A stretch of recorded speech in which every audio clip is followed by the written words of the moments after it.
The Songhai Empire, once a towering symbol of power and prosperity in West Africa, emerged in the 15th century as one of the greatest civilizations in African history. It reached the peak of its political, economic, and cultural influence during this period.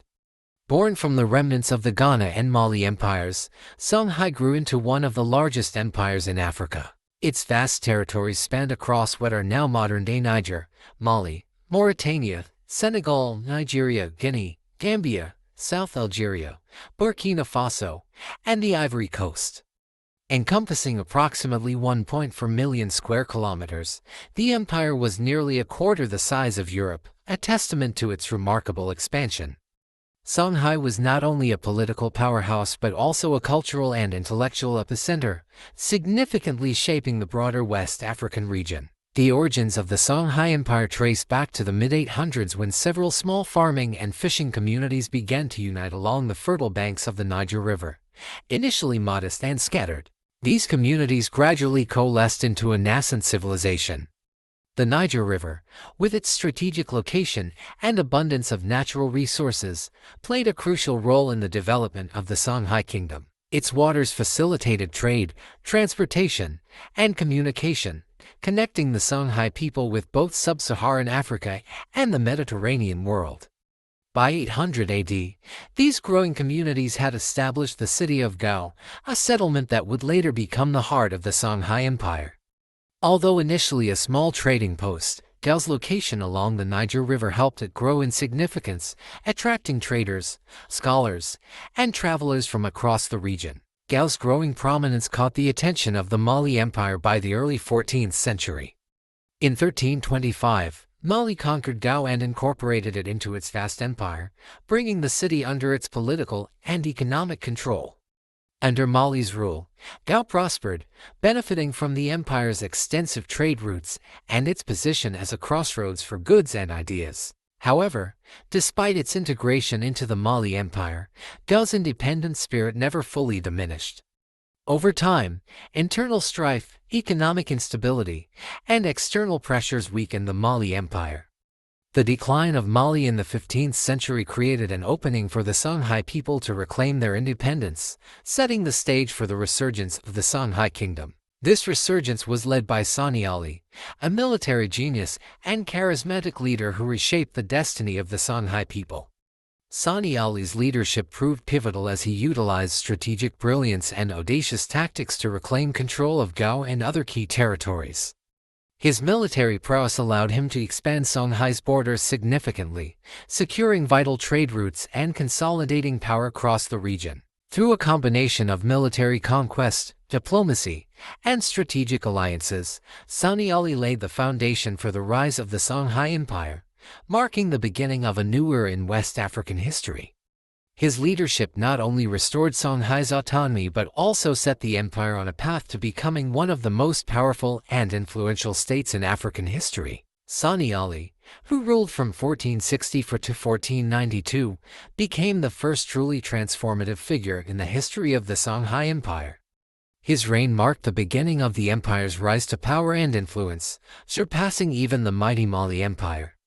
Sani Ali's military campaigns were key to this transformation, expanding Songhai's territories and solidifying its dominance in the region. Sani Ali's most significant achievement was the conquest of Timbuktu, a city renowned for its scholarship, trade, and Islamic influence.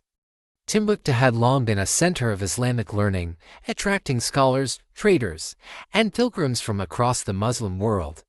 In 1468, Sani Ali's forces captured the city, marking a decisive moment in the empire's expansion. The conquest of Timbuktu was not only a military triumph but also a symbolic victory, as it allowed Songhai to control one of the most important trade routes in the region. The city's capture brought immense wealth to Songhai, as it was a key node in the trans-Saharan trade network. Another crucial conquest during Sani Ali's reign was the capture of Jen, a vital trading city along the Niger River. The siege of Jen, which lasted for 7 years, was a testament to Sani Ali's military ingenuity. Through a combination of strategic maneuvers and sheer persistence, he was able to breach the city's defenses, securing control over a critical point in the trade network. With Jen under its control, Songhai gained a significant advantage in the trade of gold, salt, ivory, and slaves, further bolstering the empire's economic power. Sunni Ali's rule was not only defined by military conquest but also by his approach to governance. Unlike his predecessors, Sunni Ali did not follow the same strict Islamic practices as Mansa Musa of Mali. While he was a practicing Muslim, he blended Islamic traditions with the indigenous religious practices of the Songhai people. This syncretic approach helped him maintain the loyalty of a diverse population, though it did create tensions with more orthodox Muslim factions within the empire. Nevertheless, Sunni Ali's reign laid the foundation for the empire's expansion and its emergence as one of West Africa's greatest powers. Following the death of Sunni Ali in 1492, the empire briefly fell into a period of instability under the rule of his son, Sani Baru. Sani Baru's reign was marked by unrest, as his rule was unpopular among the Songhai military elite and the people of the empire. In 1493, he was overthrown by one of Songhai's most legendary rulers, Muhammad Tur, also known as Askia the Great. Askia the Great's reign marked the beginning of a new golden age for the Songhai Empire. As a devout Muslim, Askia sought to align the empire more closely with Islamic principles, but he did so in a way that still respected Songhai's traditional values. His commitment to Islam was most famously demonstrated by his pilgrimage to Mecca in 1496. This pilgrimage, which mirrored that of Mansa Musa, was a highly significant event. Not only did it reaffirm Askia's piety and commitment to Islam, but it also strengthened Songhai's ties with the broader Muslim world.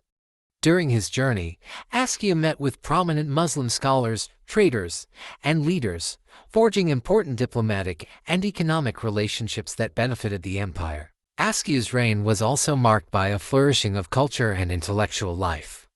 Under his patronage, Timbuktu became a center of learning and scholarship, attracting scholars from across Africa and the Muslim world. The Sankar University, which was already renowned for its Islamic studies, expanded under Askia's support, drawing students from all over the Islamic world.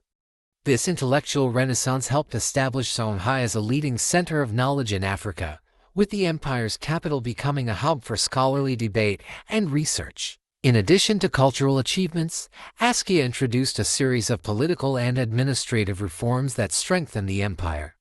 He divided the vast territory of Songhai into 5 provinces, each overseen by an official who was tasked with maintaining law and order. This decentralized system allowed for more efficient governance across the empire's far-flung territories.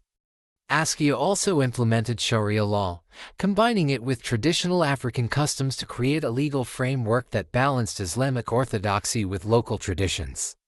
These reforms helped solidify Askia's rule and provided a foundation for Songhai's long-term stability and prosperity. Despite the remarkable achievements of Askia the Great, the Songhai Empire's fortunes began to unravel in the years following his death in 1538. Askia's reign had been marked by impressive territorial expansion, administrative reforms, and a flourishing of trade and culture. However, his passing left a power vacuum that ignited a series of succession crises and internal conflicts. His sons, eager to inherit his throne, engaged in bitter power struggles that fractured the unity of the empire. In 1528, Askia's son, Askiashek, was deposed by his own family, which further fueled the empire's internal instability. This internal strife eventually led to a prolonged period of civil war, as various factions within the empire vied for control, weakening the Songhai's once strong political cohesion. As the power struggles intensified, the Songhai Empire's internal structure began to deteriorate. The centralized administration, which had been one of the empire's key strengths, began to unravel. The once unified political system became fragmented, as regional leaders and military commanders sought to assert their own authority over their territories. This decentralization weakened the empire's ability to govern effectively, and the powerful military that had once secured Songhai's dominance lost its cohesion. What had once been a well-organized and disciplined force became divided, and the Songhai military's effectiveness diminished. The empire's vast territories, which had once been held together through strong leadership and control, began to splinter into smaller, more isolated regions. In addition to the internal unrest, the Songhai Empire faced mounting economic pressures that further weakened its stability. Trade routes, once vital to the empire's prosperity, began to shift as rival powers, including the rising Moroccan Empire, sought to control key commercial hubs. The decline in trade revenues, coupled with the rising cost of maintaining a fragmented empire, strained the Songhai economy. The once thriving cities of Gao, Timbuktu, and Jen, which had been intellectual and commercial centers, began to decline as their political and economic foundations weakened. As these internal issues compounded, the Songhai Empire became increasingly vulnerable to external threats, which would prove to be the final blow. In 1591, the Moroccans, seeking to reassert their waning influence in the region, launched an invasion of the Songhai Empire. Armed with advanced weaponry, including firearms, cannons, and arquebuses, the Moroccan forces had a significant technological advantage over the Songhai military, which was still primarily reliant on traditional weapons such as swords and spears. The Moroccans decisively defeated the Songhai army at the Battle of Tindibi, a crucial turning point in the empire's history. Following their victory, the Moroccan forces captured the key cities of Gao and Timbuktu, effectively ending Songhai's reign as the dominant power in West Africa. The fall of these cities marked the collapse of the Songhai Empire, signaling the end of one of the most powerful and influential empires in African history. The defeat at the Battle of Tindibi in 1591 marked the beginning of the end for the once mighty Songhai Empire. Though the Moroccan forces failed to fully consolidate control over Songhai's vast and fragmented territories, the damage was irreversible. Following the battle, the Songhai Empire, which had once been the dominant power in West Africa, fractured into smaller, less unified kingdoms. These fragmented regions, once connected by a strong central authority and shared cultural identity, now struggled to maintain their independence and cohesion. The once powerful military and centralized government that had held the empire together were no longer functioning effectively, and the collapse of Songhai signaled the end of its reign as a unified empire. What remained of the Songhai legacy was a series of weakened and disjointed states, unable to match the empire's former strength and influence. Despite the fall of Songhai, the legacy of its culture and traditions endured. In the province of Dendi, remnants of the Songhai people continued to preserve their identity and heritage, keeping alive the values and practices of their ancestors. This region became a bastion of Songhai culture, where people maintained their connection to the empire's past. Additionally, the intellectual and cultural contributions of the Songhai Empire remained influential long after its collapse. Songhai's remarkable achievements in governance, military strategy, and education were passed down to future generations and served as a foundation for the development of later African empires. The empire's emphasis on learning, particularly through centers like Timbuktu, influenced generations of scholars, traders, and leaders across the African continent. Songhai's impact on trade and governance continued to resonate well beyond its collapse.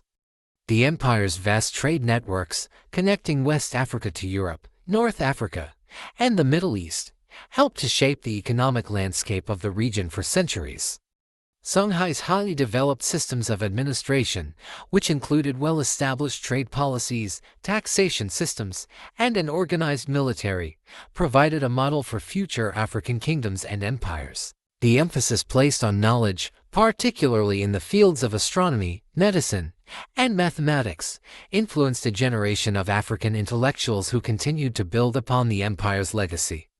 Even in its fractured state, the remnants of Songhai's political and economic systems left a lasting impact on the regions that once made up its vast empire. The rise, golden age, decline, and fall of the Songhai Empire serve as a powerful reminder of the impermanence of power and the complexities of governance.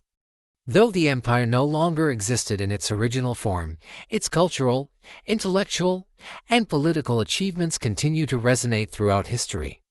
The Songhai Empire remains a symbol of Africa's rich and diverse heritage, a testament to the ingenuity, resilience, and strength of its people. Even today, the influence of Songhai continues to inspire the people of West Africa and beyond, serving as a reminder of the enduring power of culture, knowledge, and human achievement.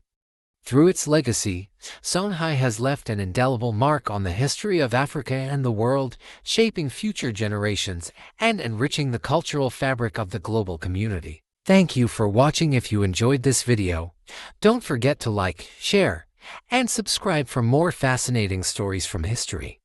Until next time, keep exploring the past to understand the future.